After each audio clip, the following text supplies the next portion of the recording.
Are you wondering how you can contribute to Funniest Thing? Don't flip out. Go to patreon.com/funniest thing. Whoa!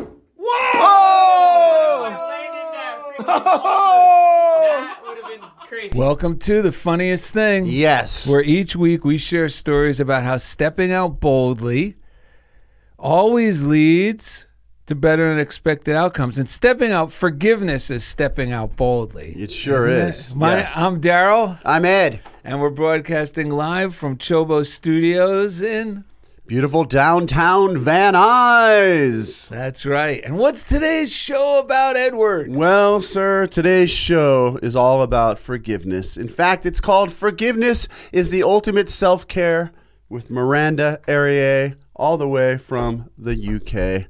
Let miracles replace grievances. Our problems are always some form of grievance that we choose to cherish and hold on to.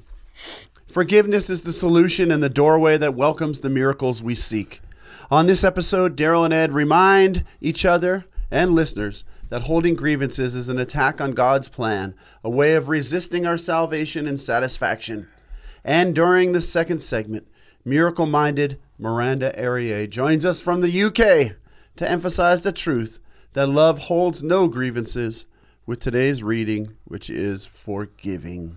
Oh, I was just thinking when you were saying the line in there, that's actually from the Course in Miracles, that all problems are some cherished, some grievance we cherish. Right. And it's cherished because I'm always wrapping it in a story. Like I always have a narrative for these things that upset me, or I think have upset me, or things that have happened to me. Mm-hmm. And it's all about releasing that story. It's not actually the reality so much after the incident is over. It's this story that I'm invested in this little. And something new, I can give it a little story about how it's wronging me in some way. Yeah.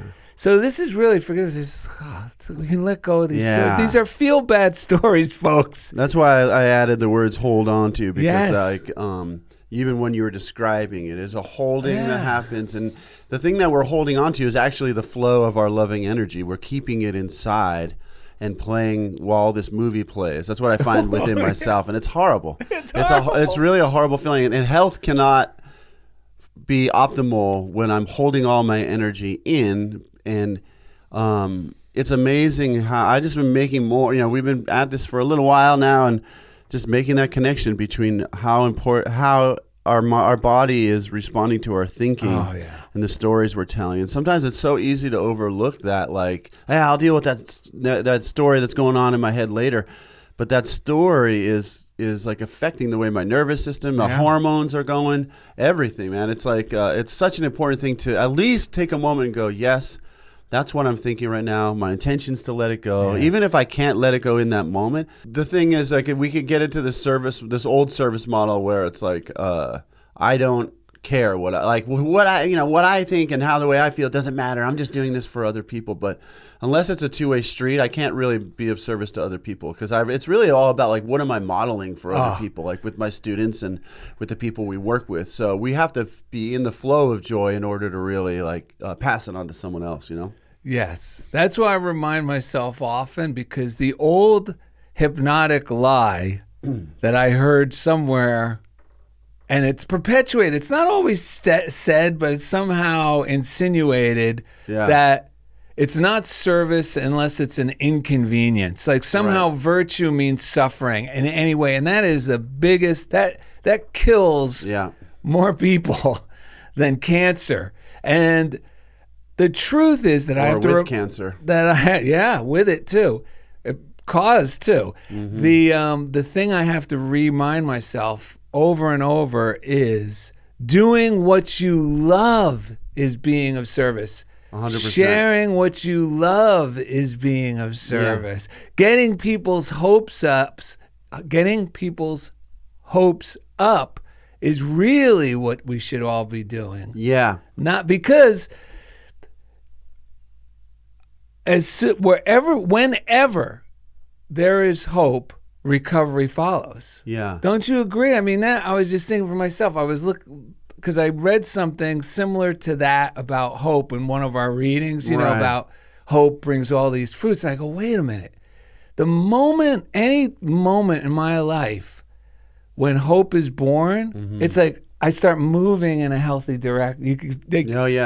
It creates a chemical change in the body. I agree, because the mental process of believing there is no solution is so damning. It's so it doesn't conjure up any inspiration and like real juice. You know, like as soon as we like get that, this is what I work with my students, and you really instill this in a lot of people, which is that there's always, like, we are never out of the realm of God, that God consciousness, that love flowing in and adjusting everything in ways that we can't even describe. So like this old idea of like a healer or a teacher who has everything under control and is just like, you know, writes the, you know, issues it out and like dishes it out, but like is like on an ivory tower separate. Is I think that's like moving to the past. What we need is people who are like willing to, like when I'm with my students, I'll admit how I'm feeling. I'll admit what kind of day I'm having.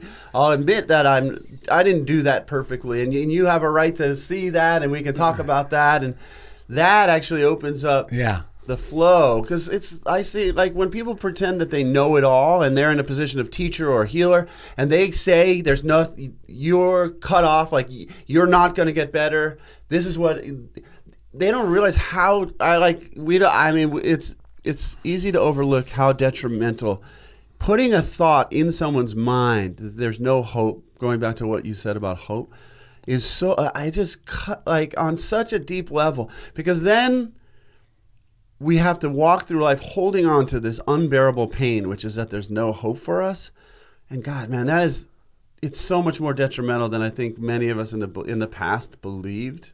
And a lot of people have walked through their lives sort of like managing this really bad feeling pain, that they're not worthy of love, that they're not worthy of like fully living their dreams and who they are, being who they are. Well, it's even worse. Yeah, because what it does psychologically, what I believe, is whenever we say there's in any way there's no hope for you in this situation. Yeah. That immediately, psychologically and feeling-wise, because I've had it happen to me. Yeah. It throws you like in this subconscious feeling of now outside of society. Like even though you're in society, well, now I'm cut off because there's no hope in this situation for me. So you feel all alone. Right. And then you feel not good enough. That's right. And what happens when we feel not good enough? I start looking around and I start getting resentful because I'm comparing myself, because why am I cast out here and it looks like everybody else? Right. And now this resentment is now feeding me feeling further away. Yeah. And the resentment grows until there's, someone who comes along who brings me a hopeful idea, right? Where no, you can let all that go. Yeah. None of that is true. Anything good is possible. And it's almost like it's a whole nother way of seeing everything. But that we got to remember, anytime I start getting a grievance, I am now telling myself I'm a victim. There's no hope. Any little grievance, like there's no small grievance. Agreed.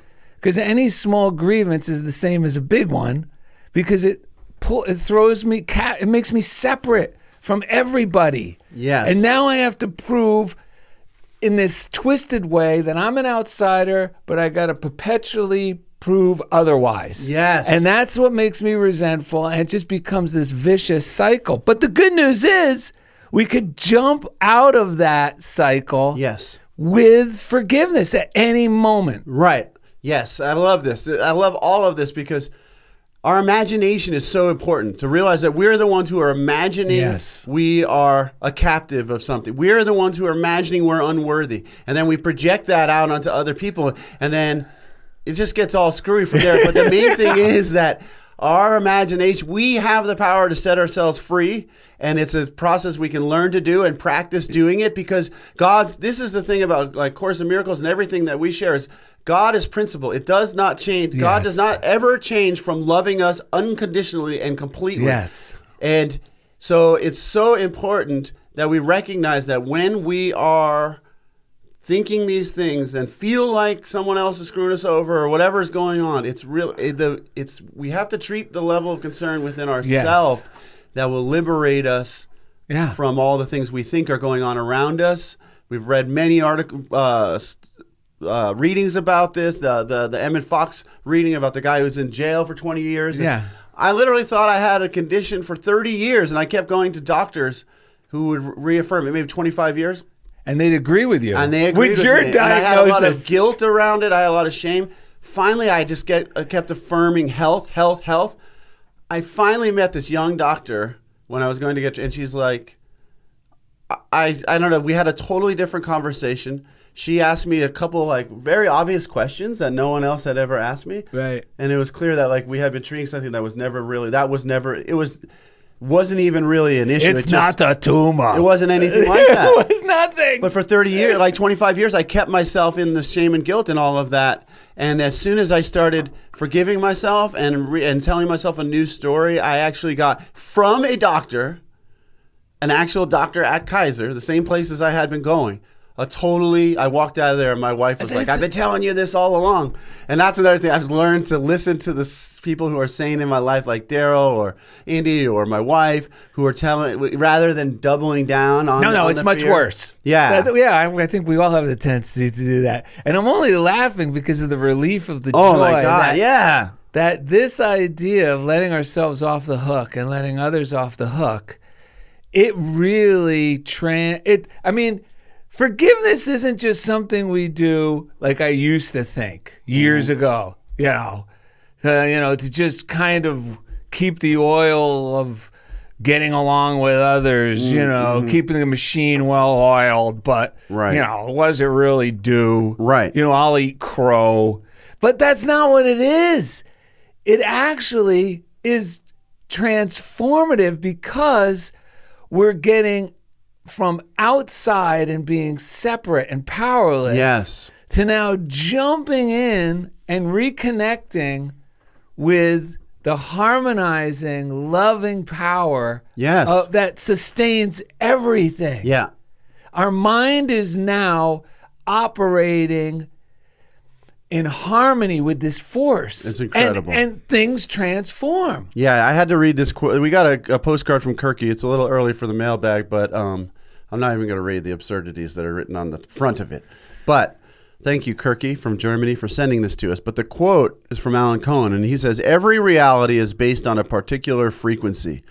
When you are immersed in any given reality, you have access to everything that matches that frequency, and you do not have access to everything that does not match it.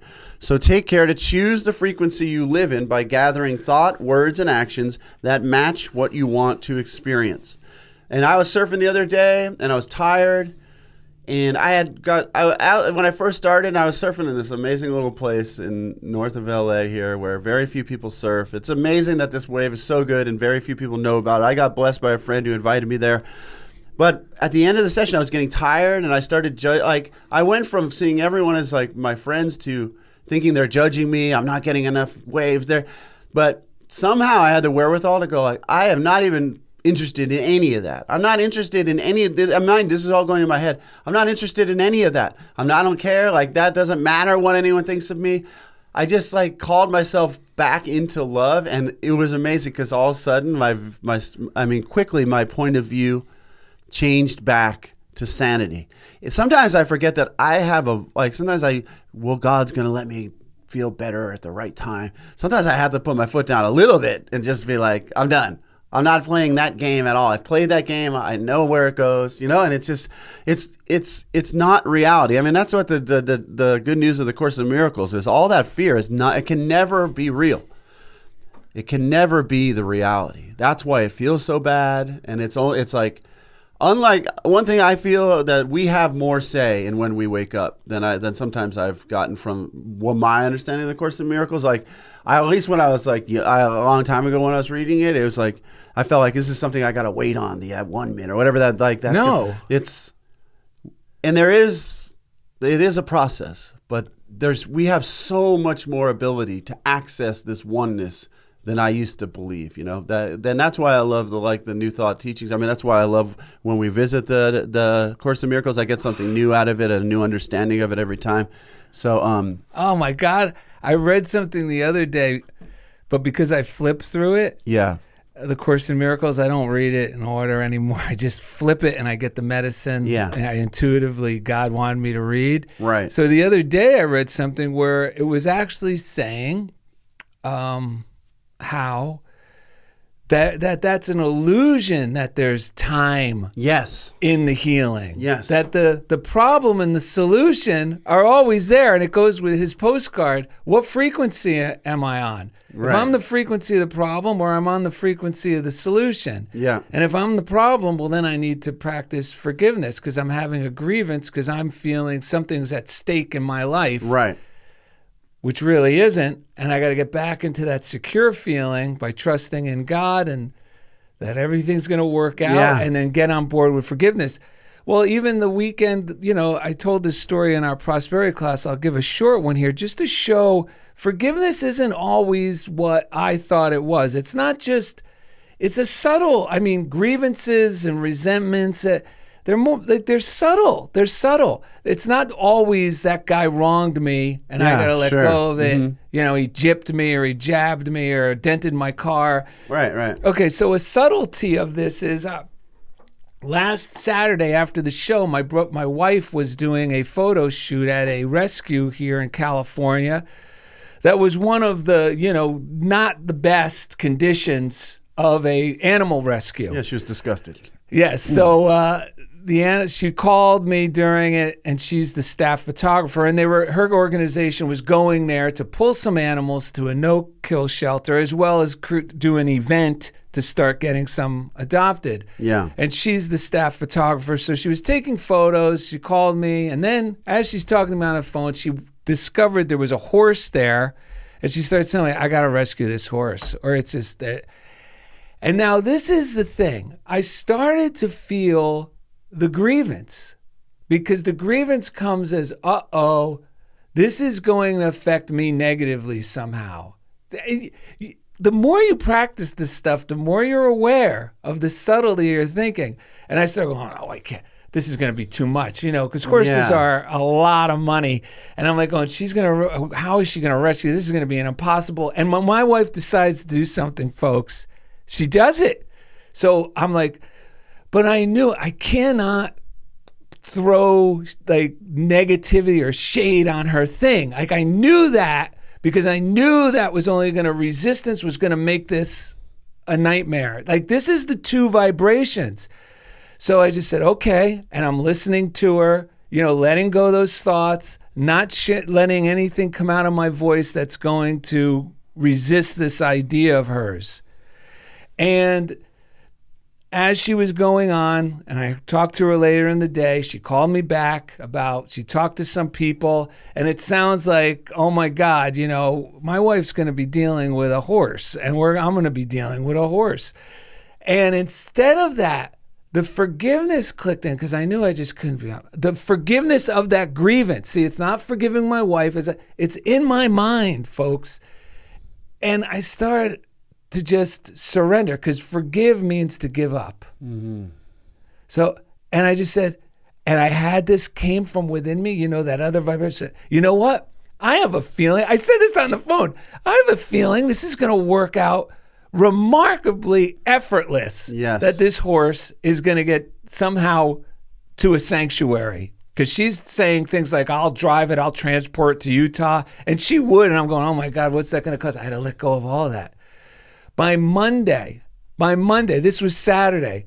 By Monday, the horse, through just a phone call here, miraculous person out of nowhere over there, that the horse is going to a sanctuary. The sanctuary is transporting the horse. And the rescue said, oh, by the way, to my wife, Lori, on the phone on Monday, all the good news. And now we only have one horse. And Lori says, what do you mean one horse? I thought there was only one horse. And she said, no, the other horse was at the vet when you were here. And Lori said, oh my goodness. Well, there was another rescue that said they would take that same original horse to Lori. And now Lori called them and said, hey, there's this other horse there. And they said, well, if that horse is taking the original horse, we'll take the other horse. Within 3 days, I get the chills. Right, look, I have chills. I'm feeling it. This, if I had resisted, folks, this wouldn't have, this has, I don't mean this is me, Jesus bless it. What I mean is, I know for a fact from experience, if I had resisted this and did like we were talking in the beginning of the show, telling Lori there's no hope, she would have got thrown further away. It would have felt more of a fight for her. The whole thing would have, at best, been prolonged. Yeah. At worst, would have attracted everything I feared. Right.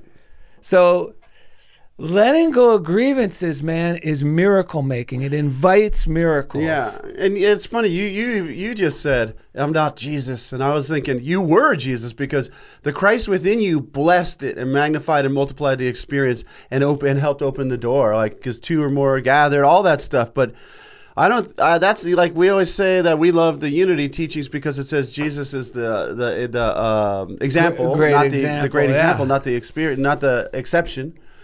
You did it. Yeah. What do you know?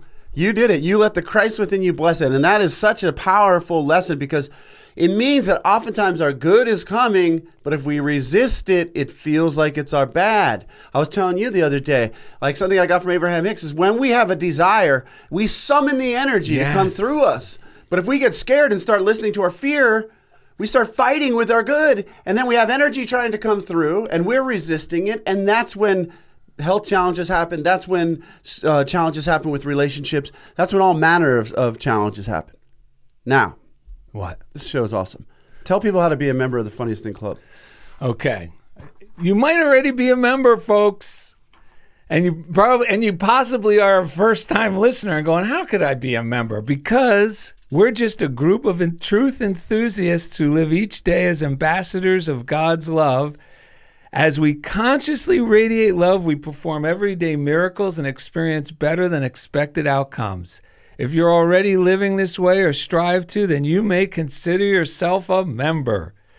And we motivate one another by simply sharing how miracles occurred naturally in our circumstances as the result of living lovingly and expectantly. Amen to that. Let's take a moment to bless, magnify, and multiply everyone who's contributing, all the contributions coming in through Patreon. You're allowing us to come into CHOBO Studios. That money is going into the tithes that Indy ties through CHOBO Studios. So thank you all.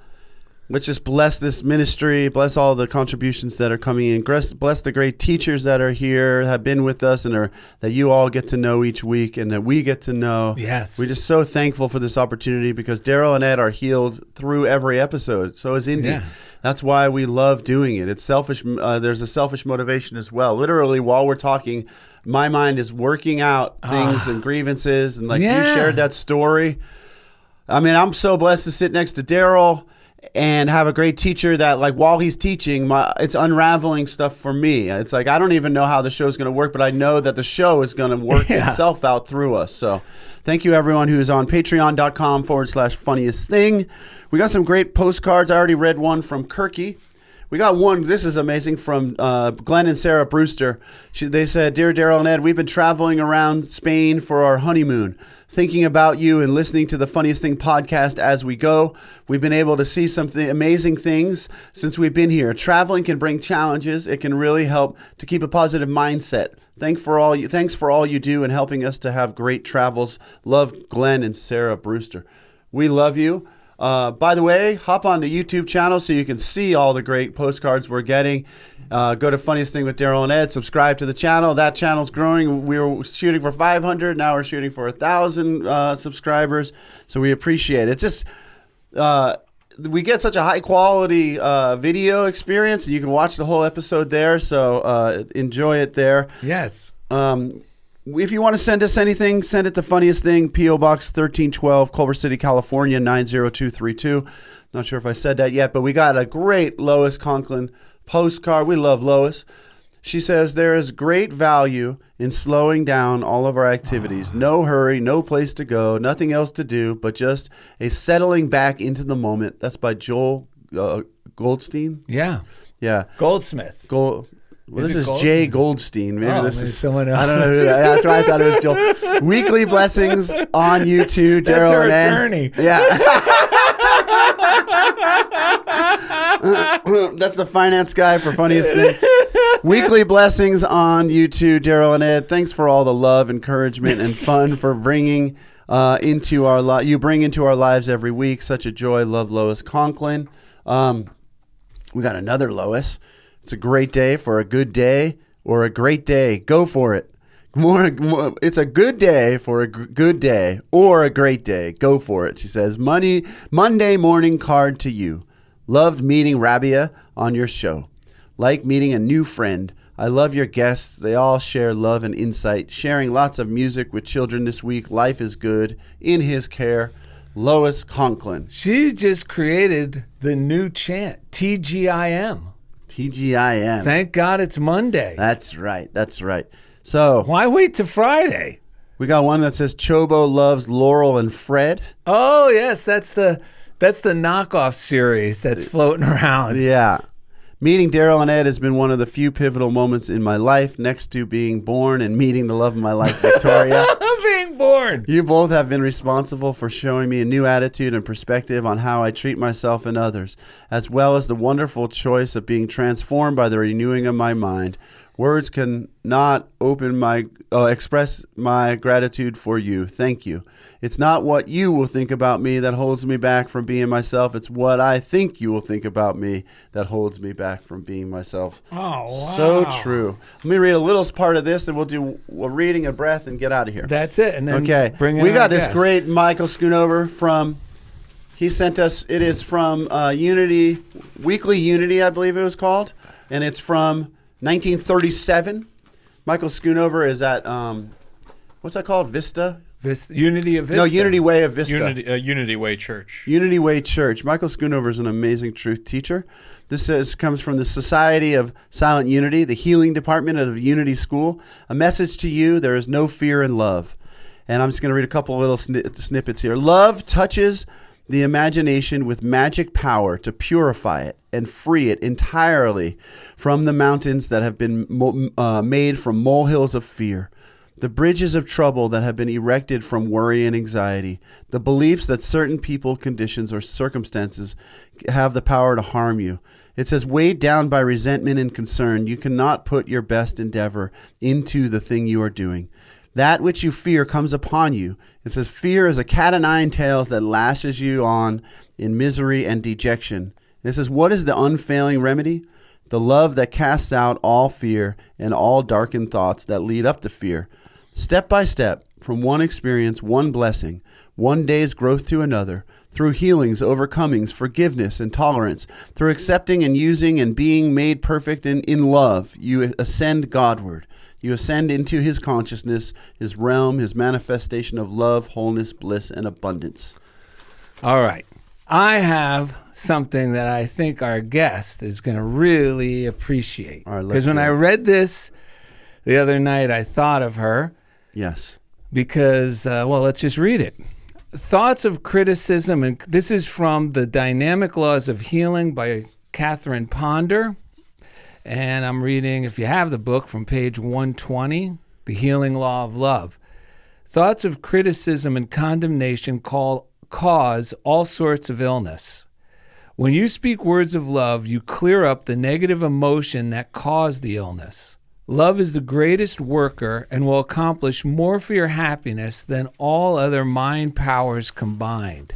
If you want a servant that will work for you night and day, cultivate divine love. Love is the key to healing. Many doctors now agree that the majority of man's ills come from congestion and from poison stirred up by negative emotions. Love relaxes and harmonizes man's emotions. Love attunes the individual to the healing power within himself. And here's the part I thought Miranda would enjoy. Scientific studies on love at Harvard University, headed by Dr. Pitharam A. Sorokin, revealed love, like other good things, can be deliberately produced by human beings. There is no reason why we cannot learn to generate love as we do other natural forces. The Harvard scientists discovered that you can actually bombard people, situations, and conditions with love, thereby producing miraculous changes. Yes. They predicted that turning love on might soon become a universal prescription for healing the world's ills. Wow. That is such great news. By the way, Kirk Chelson sent us one more thing. Actually, I think it was his pen name, Dick Coxon. Oh, no. Is this suitable for airtime? Well, they're dangling Jesus nipple rings, so I thought you might like those. Oh, my God. I don't know. I never really know what's going on under that T-shirt over there, but consider those dangling Jesus nipple rings that were sent to us. Let's quickly thank Jeff Comfort out in Kansas City, Kansas, because each week he takes us right into the comfort zone. Let's thank Indio CHOBO Studios. How are you doing, Indiana Fawcett? I'm doing great, Laurel and Fred. Great Thank episode. you, buddy. Loving it. Thanks for the great card. That's chobostudios.com if you want to get in here. They can also edit up your reels and shorts and everything else at podshuttle.io. Thank you. Thank you. You want to do the breaths, then go to the break? Okay. All right. This is a great California icon. I think she's from California because she does the songs about California, doesn't she? She lives here. Yeah, she's what they call a bodhisattva. Someone who wants to eradicate misery and suffering for others. Okay. What's her name? What is her name? It's not Amy Stewart. What is it? What's her name? Sheryl Crow. Sheryl Crow. Sheryl Crow. Okay. Because really, forgiveness is like, it's not so much just what we're thinking, it's what we're not thinking. We're missing out on all the fun stuff we could be thinking about. And really, that's all we want. Yeah. Right? I agree. And so when I was deep in meditation the other day, I used this affirmation for great healing. Ready? All I want to do is have some fun. And I got a feeling I'm not the only one. Do you have to do a snarky look at the camera when you say the second line? I looked at you, but you had your eyes closed. Try it. Okay. All I want to do is have some fun. Open your eyes and give the look.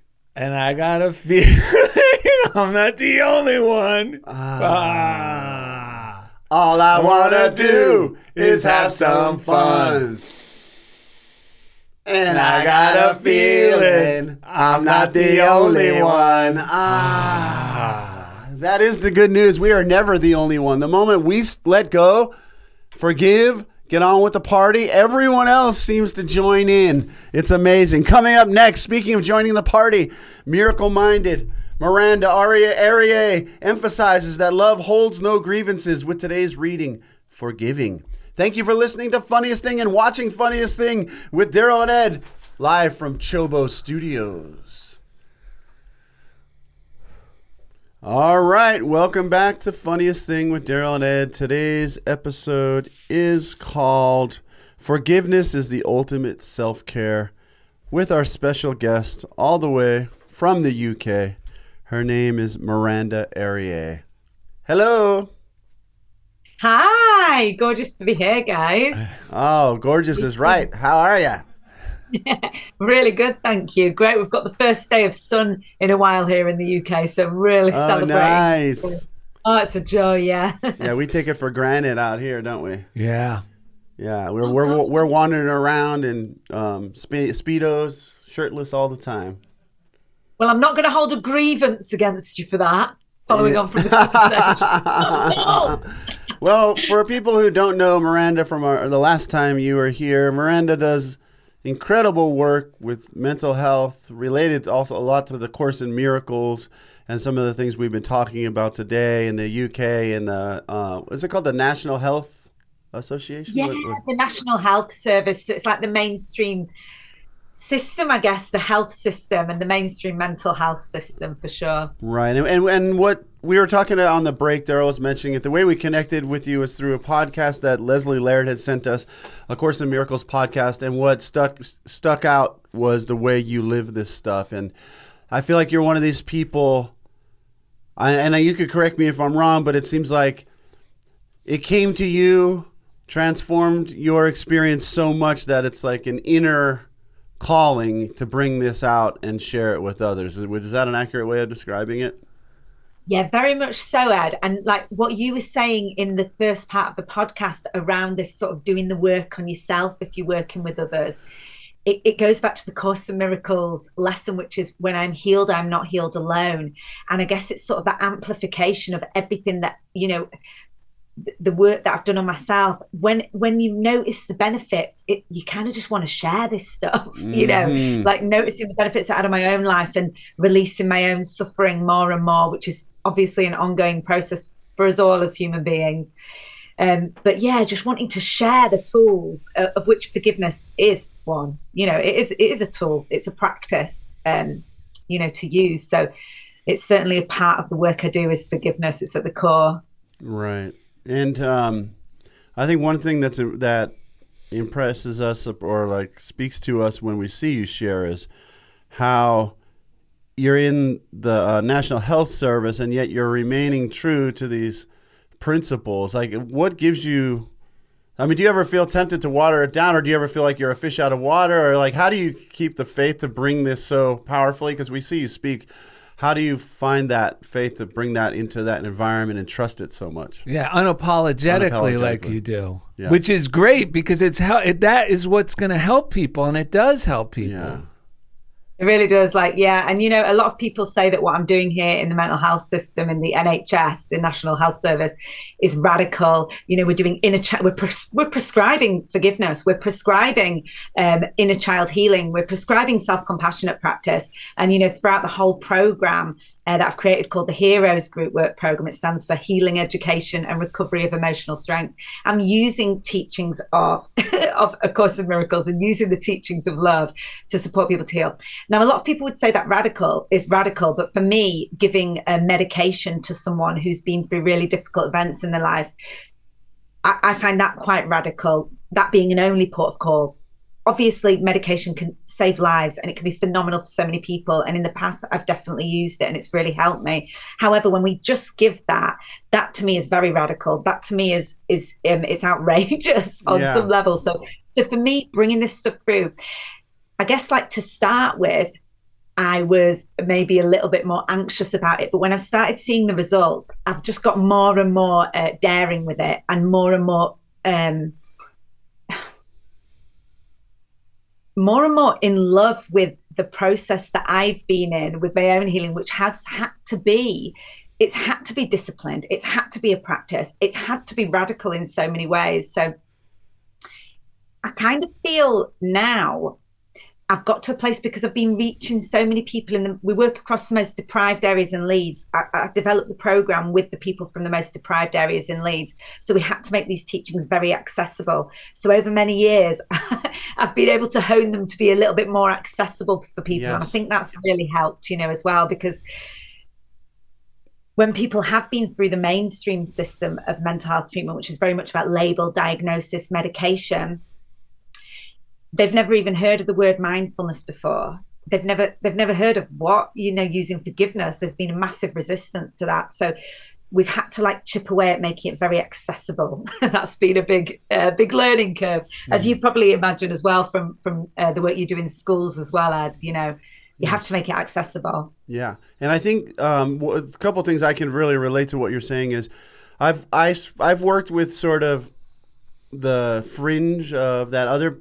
It's been a blessing to me that I've worked with people that kind of many people have given up on, because it gave me the freedom to get radical, because whatever was tried was not working at all and people had given up hope. So I was like able to really, just hone and again, like you, how practical can I make this? And the parallel with myself and in making it's just clarifying, for me, how can I apply it to myself? Seeing what really works. Because when you're working with people that don't put on a show and are going to tell you straight up what they think, it's a really great way, right, to get clear on, is this real? Like, is it working, or are you just playing along? I've worked with a lot of people that don't play along. And so it's helped me to just get clearer and more practical as well. And also I went through a phase where I took some medicine for anxiety and depression. And so I have had that direct experience. I've been through the mental health system myself as well. So I think that like all of that together, right, it really feeds our practice, because when I went I thought I was just completely insane, like I thought maybe schizophrenic or something, because the voices in my head were so loud. And so I checked, but I didn't have any insurance at the time. So I went into same place that a person would go, and felt what it felt like for them to sit me down and say, like I was lovingly talking to someone next to me, because clearly I was in a better place. And I said, then they told me this, do not talk to that person. You're here for yourself. Everything was like, I don't know, it just opened my mind to what was out there, like to what other people are experiencing. And it made me, I think it just inspires me, the empathy in me to want to extend that to other people, that love and that empowerment. And that's such an insane thing that you were told to not kind of give love to that other person. Because for me, the most healing thing that I've ever seen within the field of healing or mental health, whatever you want to call it, is that trauma requires community to heal. Trauma requires a group work process. It's not, we don't heal in isolation. Mm-hmm. Wounds that have been created within us, that are relational wounds, which is a relational wound is what most people have who've encountered, if you want to call it trauma, distressing events, whatever you want to call it. A relational wound means that it's been from lack of love from caregivers in whatever way, even if they've tried their best, or, bullying at school. It's happened from relationships with others.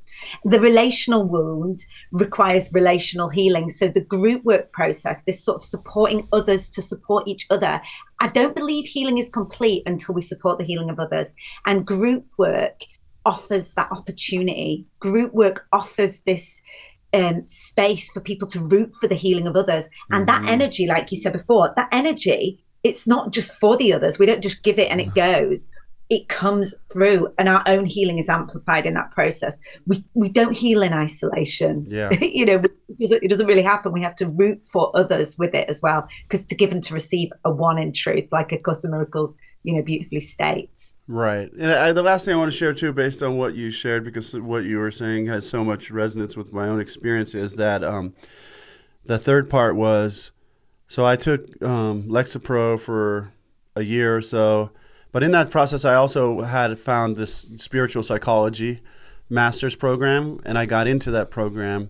But I also was starting a new job, so I took a year where I took the Lexapro and waited for the program to start. And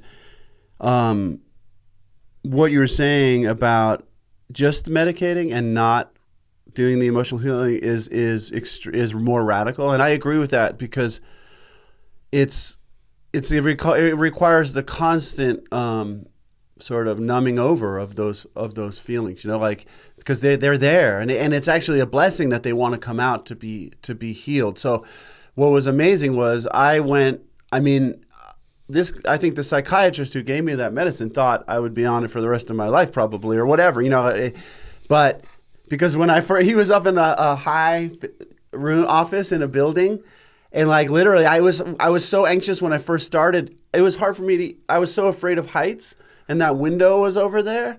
It was hard for me to even sit in the office, because every anxiety I'd ever had was amplified. So he'd be talking and I'd be looking like, am I going to fall out of that window or whatever, But within a year of going to the Masters of Spiritual Psychology, which when I saw what they were teaching, I knew that they had what I was looking for, because I had worked with a psychologist when I was 19 who started me on these processes, like to self-forgiveness and these things. But then I hadn't gone to anyone for many, many years. And I hit this point in my life where it's like, which one's real? That stuff I was learning from that guy, or all this anxiety and all this, so I had to make a choice, and I made a choice. I'm going to find out what this is about. And by practicing self-forgiveness, because a big part of the Masters of Spiritual Psychology was like, I basically learned that all forgiveness is self-forgiveness, because everything else is projection. Everything. Oh, else. yeah. Yeah. So, but I sincerely, like, I was like you or like Darrell, I was like, in my program, people looked at me as like, oh, you actually do, like, you're the guy who does this stuff all the time. Because when I got the tools, I was like, I'm using them all the time. Oh, my God, yeah. And then within a short period of time, I went back to the psychiatrist and told him I'm not taking the medicine anymore. And he was like, what, are you crazy? But I knew, because I knew the shift had happened from the forgiveness. And I never took it again. And it's not a bragging thing. It's just that it's a celebratory thing, that there are actual tools that can heal the underlying things that are leading to the anxiety, leading to the depression. And that is something to celebrate. It is as radical as it can seem in a system that might not really believe that or healing is possible, Yeah. I mean, how radical really is love? I know. With love. This is it. And yeah, that might sound, do you know what? If I went into one of the big meetings that I go into with these principal clinical psychologists, consultant psychiatrists, and I'm there with my program and pitching it all the time and it's going really well. But if I really just went in and just went, we're just treating people with love. We're taking people into this room and we're giving them love and we're telling them to give love to each other, that they'd be like, oh my God. There's no way they'd be rolling it out. Do you know what I mean? Yeah. I hope they're not tuning in right now. But, it's like, well, actually go for it. Great. I hope they do actually. But I wouldn't be able to say it like that. But essentially, it's as simple as that. Yeah. And actually, it's the most natural thing in the world. So how radical really it really is crazy. Is this? Yeah. I mean, when you have Harvard scientists, even the father of American psychology, who was a dean at Harvard, William James, he was saying the same stuff over 100 years ago. Mm-hmm. The same thing you're sharing with your healing groups is what he was saying and this was the father of American psychology. Right. At Harvard, the dean of Harvard, saying, this is what works. The crazy part is, how did it get so far away? I mean, it doesn't matter how. The good news is it seems like it's coming back. You know what I mean? It seems like the pendulum, because it's the one thing that works. I was just, it's amazing how you're bringing this and it's being, this is very promising that it's being accepted over there. Hopefully it'll become more widely accepted here. Ironically, though, over 30 years ago, I was part of a military experiment where they took misfit toys like myself and other knuckleheads from all the branches who were getting in trouble due to their behavior, and threw us into a rehabilitation center at Pearl Harbor, and we were taught these things. We were reading books, Leo Bastaglia's book titled Love. I mean, it's crazy. We were being told all these things you're talking about now. It was also put like this, that the problem with us, this is one of the facilitators there, and this is now you got to imagine, these are Marines and Navy petty officers. It was crazy, man. But they were getting the benefits of these practices. Like, they were experimenting on these guys. These guys were eating it up. So now let's see if this works on these guys who seem to have mental illnesses of various types. Yes. And so they said this, look, the problem is a lack of love is your problem. And the facilitator said, but the problem is, when you feel you have a lack of love, you think you have to get it from out there. Being unforgiving cuts you off from even trying to get it from out there, which you will never get it. Then he said this, imagine this. that you are like a pond with an inflow. The inflow is love coming in. But the problem is when you start protecting yourself, you become less and less willing to forgive and open yourself up, like you said, to a relational type recovery because you feel you've been cut off. But here's the thing. If you don't have an outlet, then that pond gets stagnant. So what do we do? And this is crazy because he was talking exactly what you guys are saying. He goes, what do we do?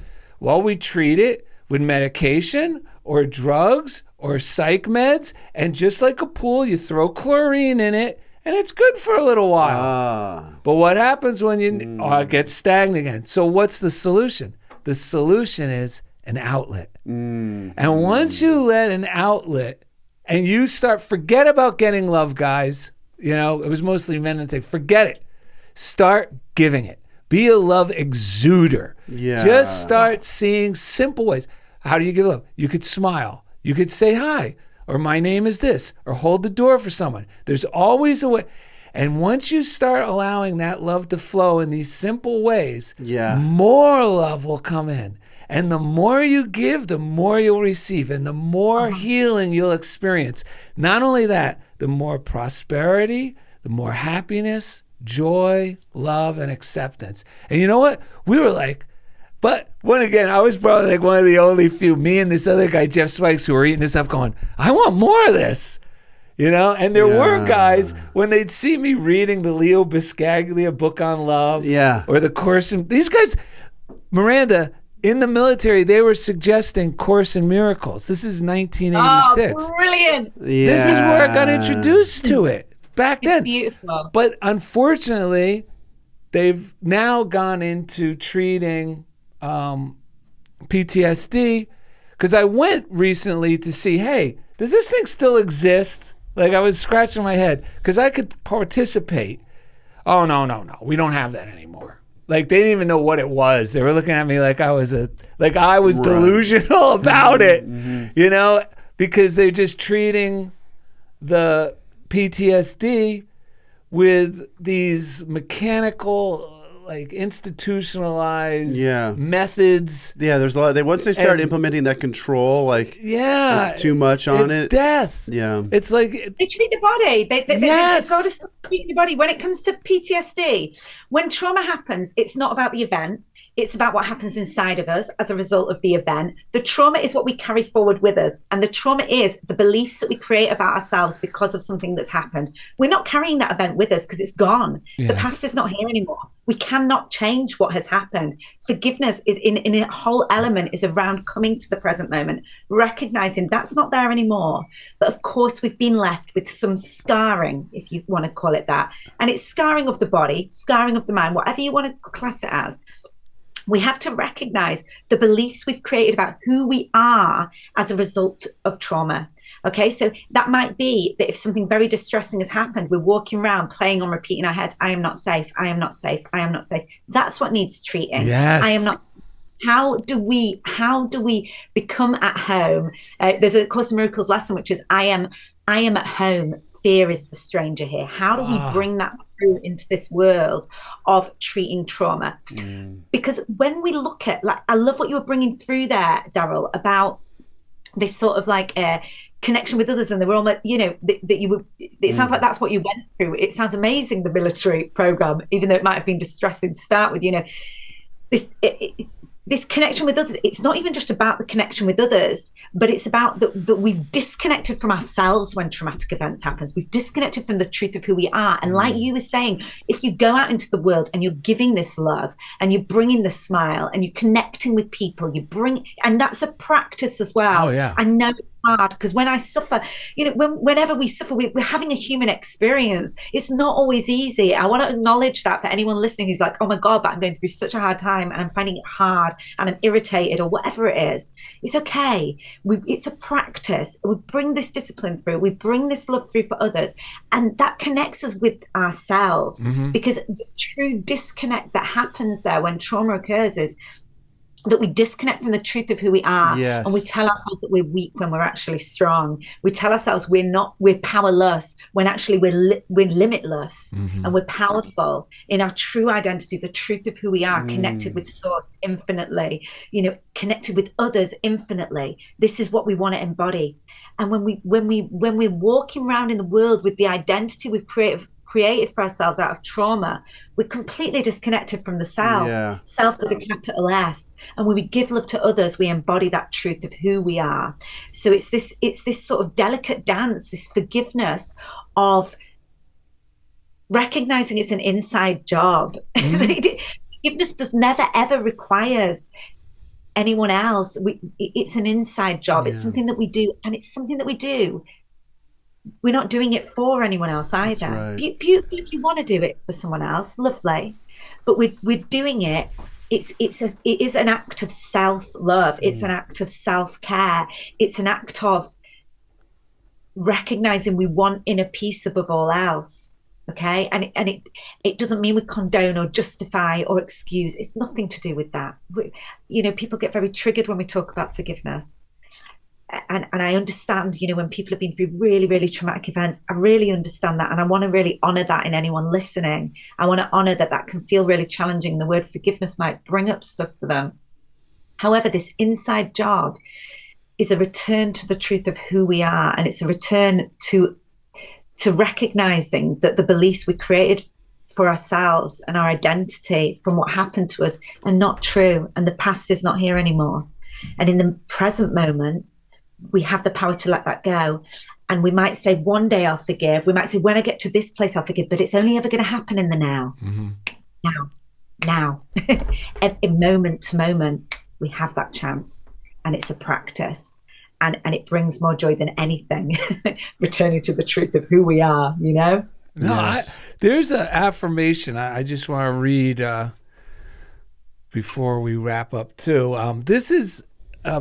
I read from the book earlier. That's where we read in the first segment, The Dynamic Laws of Healing by Catherine Ponder. And she gave out this great little, your forgiveness list. And it's a great practice. List people, organizations, situations, or experience of the past or present who, we have a grievance or we're hanging on to this bad feeling story. Okay, it's long gone, but I have this bad feeling story. Right. Sometimes I have to help myself forgive things by reminding myself, and you could call this a mental trick, but I call it really a dynamic realization of the truth, and that is this. If I do something 5 minutes ago I'm embarrassed or ashamed of, or somebody did something, that upset me at, someone at a restaurant or something, it could be anything, and it caused me to get discordant in my feeling in my body. Yes. I remind myself, the past is the past. Something that happened 5 minutes ago is as far in the past as something that happened when you were 5 years old. It's that far away. The past is the past. And would you be carrying this around, Darrell, if this happened when you were... No, I would have forgotten it by now. Good.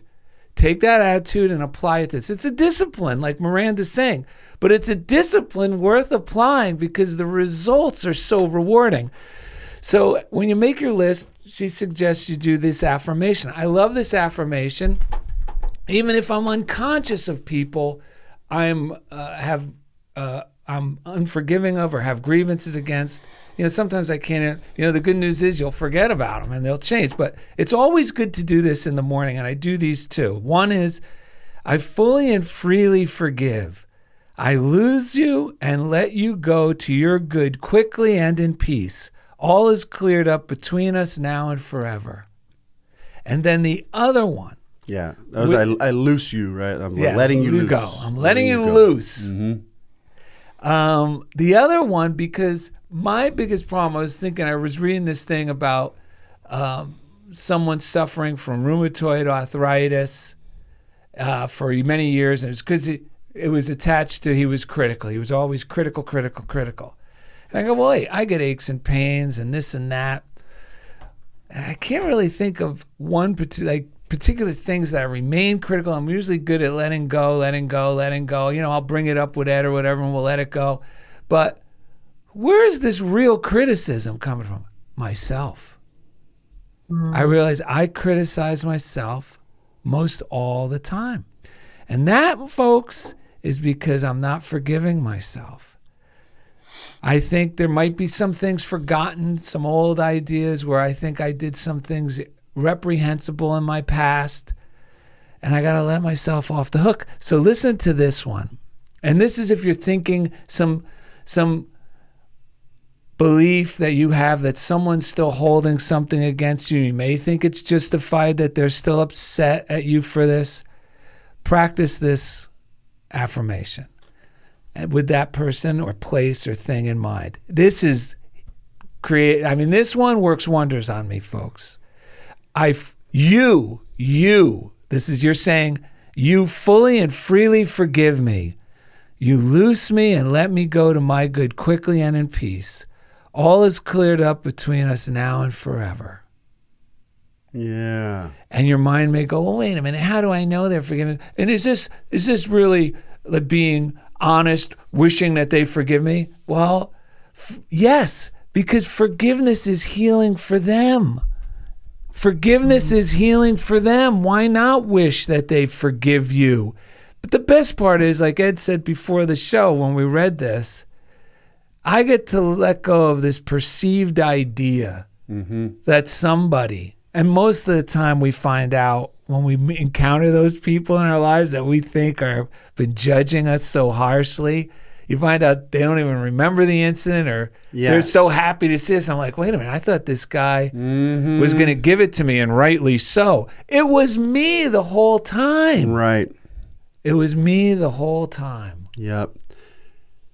We still have to get to the daily word, but I wanted to. There's a few things I want to share real quick. Is that when you were talking about opening, I really love the pond and having an outlet for it. I just received this Human Service Award through my school district for being the teacher from my campus. One of the two teachers that got chosen for it, and then one of my students gave this amazing. He's on the autism spectrum. He gave this beautiful little talk about caring and showing up with a smile and always being there.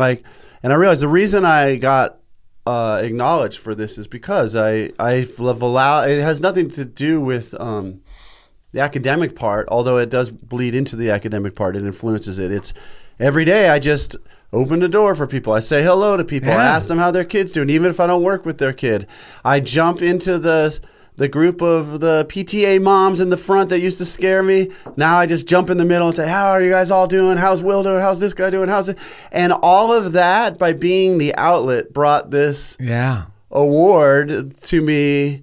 It was more an award that this stuff works than anything else. It was just an award of how, because I never even see myself in that circle of these type of awards and like teachers, but it was cool. Like it was such a great way to honor. It really, when you were talking, I realized that I always had the ability and the potential and everything, and I was doing great things, but it really wasn't until I just started letting the joy out. And when I walk on campus, there's 20, 30 kids that give me high fives. Mr. B, one girl that would never speak at all last year. Now she's just like, Wayne and Garth from Wayne's World. She's like, Mr. B. And it's amazing. It's a miracle of this love. It heals everything. The other thing I wanted to say is that if you are in like a really erratic place, I have to say it's not wrong to have, like, even if you're practicing this stuff, like the medication part, it does stabilize moods. And if you're in one of these really crazy places, it can be very hard to focus and sleep and apply these principles. But don't think of it as like it's A or B. Either I'm using these principles or because it took me a long time to say yes to that because I thought that was being wrong. I wasn't being, because I always had this spiritual motivation. But I'll tell you what, it helped me start going back to sleep, and it helped me to like not be terrified, which then allowed me to access these tools. And then after using the tools, I was able to get off of the medication, which was originally the way they were designed to be used.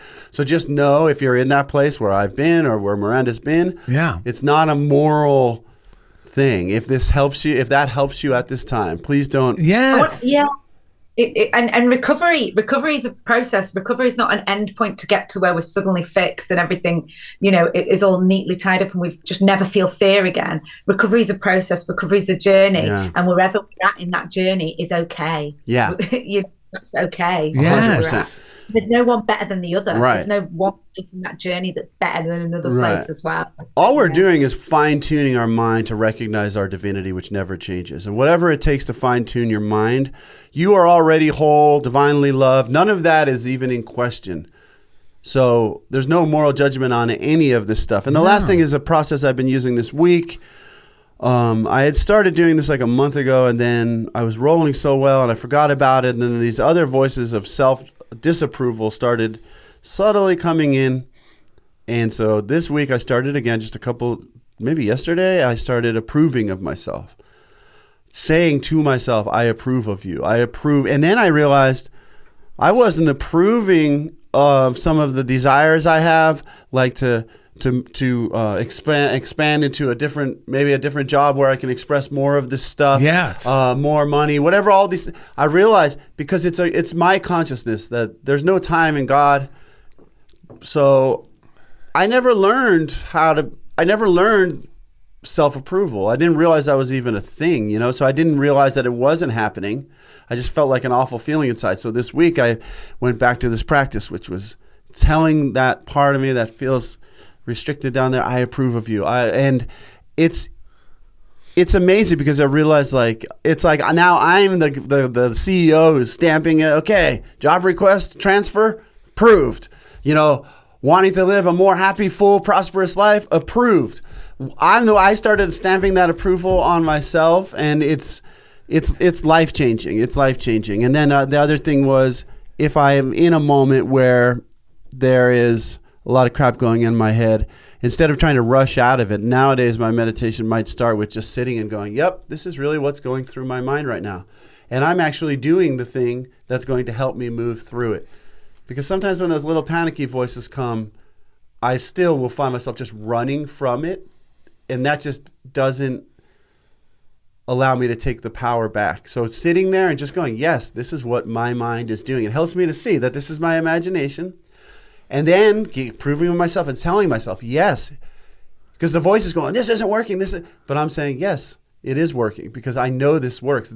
I am doing because I'm valuing the choices I make. That at the end of the day, I make a list sometimes. What did I choose to do today? Especially if there's a critical voice go active, it might be going, this day was crap, you didn't do this. So then I sit down and go, what did I choose to do? I did my morning routine. I showed up. I gave love to this person and that person and that person. I showed up. I did the show.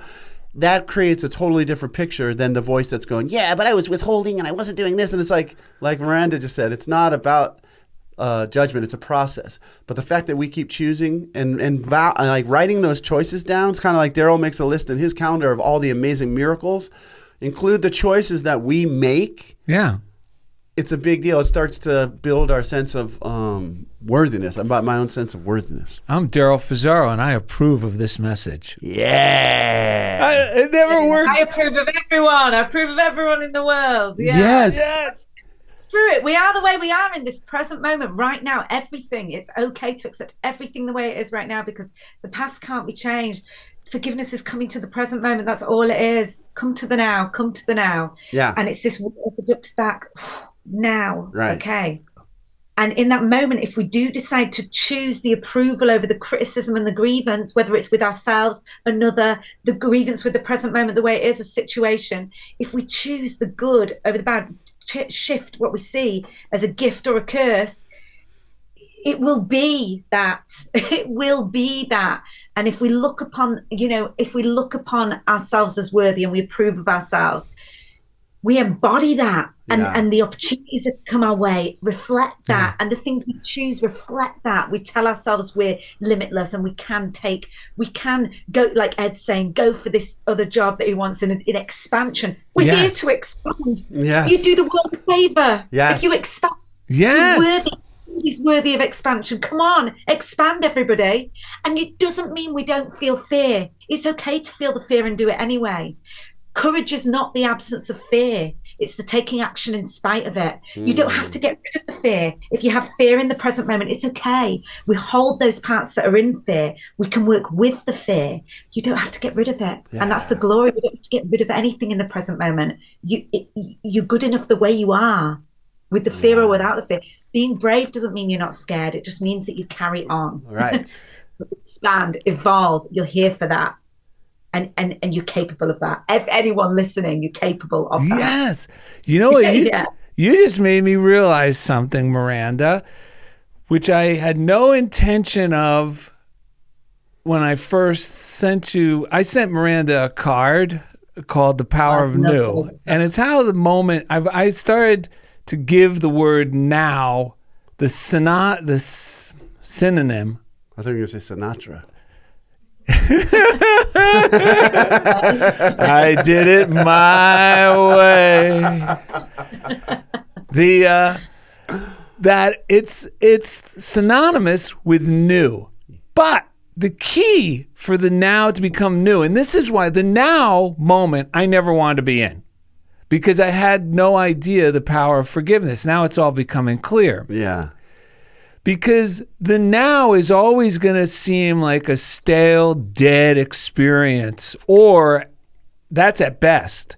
At worst, the nightmare I've been in. So I don't want to be in the now, and that was the problem. But I didn't realize through forgiveness, the now, your now, that now that's always seemed like, well, I don't want to be in it. I want to drink. I want to run. I want to kill myself. All these ideas that go through our head to escape the now. Forgiveness makes each now new. That's what makes the now a new enlightening and full of infinite possibilities and opportunities for ourselves. It's forgiveness that makes the now this wonderful new experience. Yeah. Beautiful. Yes. Yeah. Forgiveness is the missing link. It's the best. Can I just say really, really quick? Oh, yeah. We don't want to keep you, but we have time. Yeah, go ahead.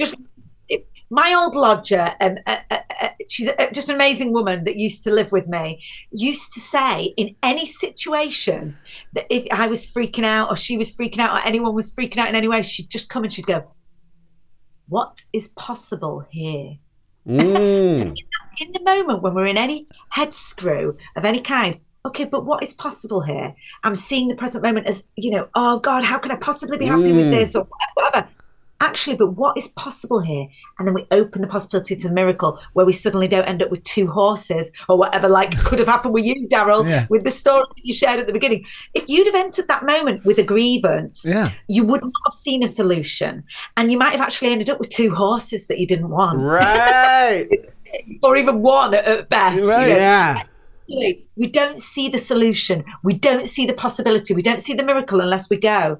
We turn our head a little and go, how can I see this differently? Yes. And of course, I want to see things differently. Yes. I want to.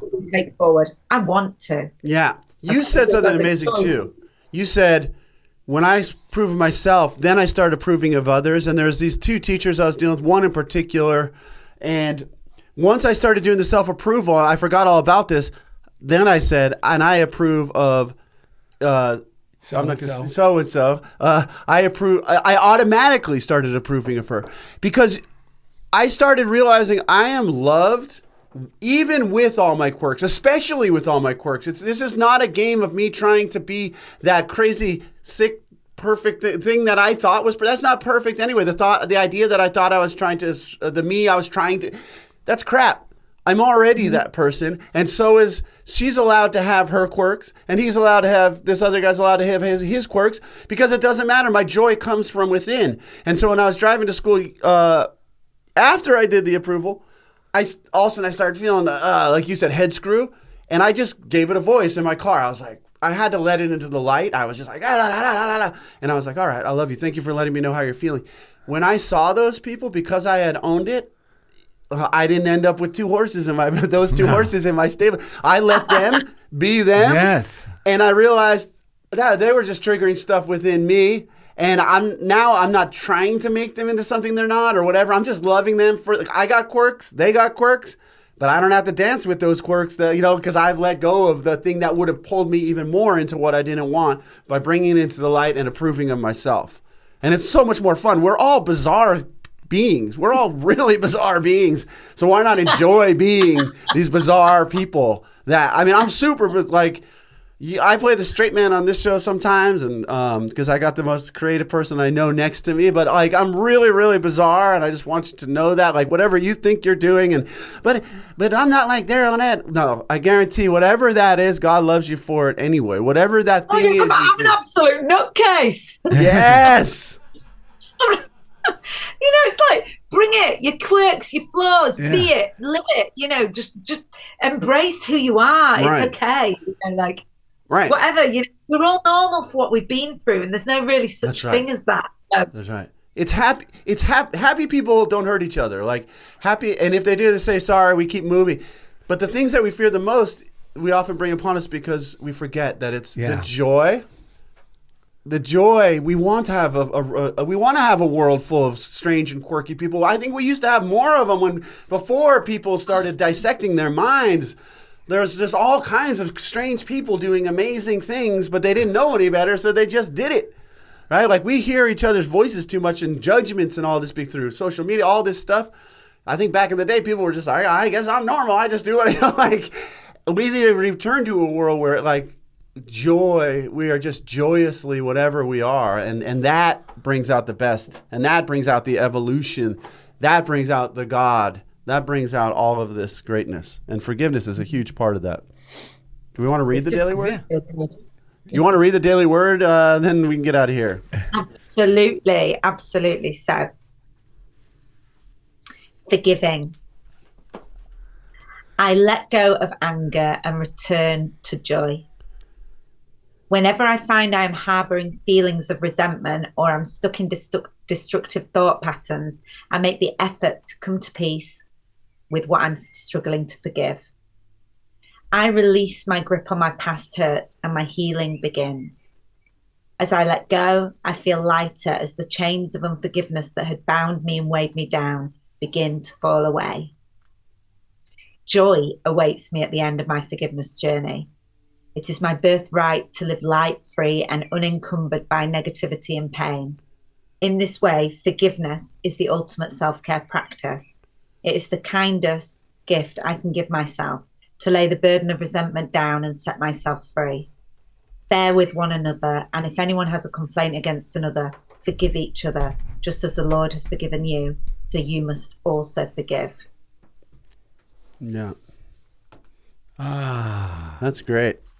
And that Lord, he really could say, just as the law has forgiven you, it is the law. The law of life, the principles, they hold nothing against any of us.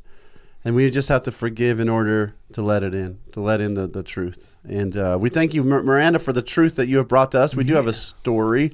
From your childhood in Leeds, I think. I don't know. Want to let people know where they can find you. Yes. Stay connected with you. Please. Oh, yeah. And feel free to reach out I'm on Instagram and Facebook and Twitter. It's at Miranda Arieh. Arieh is Arieh. Yeah. And feel free, like my inbox is always open. It might take me a while to get back, but if anyone is struggling with the mental health at any point, I am open to just, sending you a few voice messages or whatever. If you want any guidance on anything, please do feel free to connect. It'd be lovely to connect. Beautiful. And I told you earlier, just so our listeners know and our viewers know, Miranda's already had a positive influence on my school. I shared something that Miranda shared on Instagram. It's a really healing video. If you're going to be on Instagram, it's one of these things where you listen and it just reminds you of everything we're talking about. And I shared it with my principal, and now she wants to have the training on this, some of the things we've talked about in my school. So it's happening. We're talking about bringing it in, and it's happening. Yeah. So yes, there's really great short videos, Miranda's videos on Instagram and wherever you find her. Yeah. And we highly recommend them. We approve of this message. Because God, yes, we do. God has ways that we know not of, and the good part is when the old stuff stops working, that's when people and they really, just like us, when they really need it. Here we are. Here these tools are. Yeah, they're there for us. Well, you know the slogan. Right. Don't worry. When he's when he's tired of living in hell, he'll come looking for heaven. Like you don't have to coerce anyone; they'll eventually come. Just be there when they come. That's like we say. So keep the door open. Once we knock ourselves onto the mat, then God goes to work. Then God can finally do something. So one day, by the way, we found this story about you, Miranda, in the UK tabloids. One day during Sunday school, little Miranda got caught smoking in the girls' room at Sunday school of all things. In order to teach Miranda a lesson and avoid getting caught in the devil's clutches, the nun gave her a long talk on the ins and outs of sin, prayer, and forgiveness. When she finished the lesson, she asked little Miranda, "Now, Miranda, what do we have to do before we go before the Lord to ask for forgiveness?" Little Miranda smiled and confidently replied, "We have to commit a sin." That's terrible. I don't write them. I just read them. But unfortunately, that's the silly thing that a lot of people believe. Yeah. That I got to be. No sin. Yeah. But you know, like when I was in Catholic school training, I remember, and my wife and I have shared this, which is we had to learn how to do penance. So it was a bunch of like 6-year-old kids coming up with sins so that we could then get. It's like so backwards. It was like, what am I going to say? I yelled at my brother. Like we're making up. But it's really a metaphor for what happens. Yeah. We were making up sins so that we could get the forgiveness instead of just knowing we're forgiven. Instead of just living in the love to begin. I'm getting straight out of here and going to commit some crime. Yeah. I'm really in the mood for committing some crime. If anyone would do it, you could do it. All right. Well, should we sing our way out of here? Yeah, we're gonna sing a special treat from Who is this from? Cherie. No, Sir Ringo. Sir Ringo Paul. Yes. When you were young and your heart was an open book, you used to say, live and let live. You know you did, you know you did, you know you did. But if this ever-changing world in which we live in makes you give in and cry, do-do-do, say forgive and let die. Forgive and let die. Visit DarrellandEd.com to find easy links to everything we do. Miranda Arieh, we love you. Love you too. But if this ever-changing world in which we live in makes you give in and cry, no. Say forgive and let die. Forgive and let die. Ow! Let that old story die. Yeah. Forgive it. Forgive and let die. Yeah. Isn't that an amazing podcast? Well, you could do that too here at CHOBOstudios.com here in the Los Angeles area. And if you're not in Los Angeles, you could always go to PodShuttle.io. It's our fully remote editing service where we'll cut up clips, we'll edit for you, podcast management. We do it all, baby. We got the digital goods here at PodShuttle and CHOBO. We love you.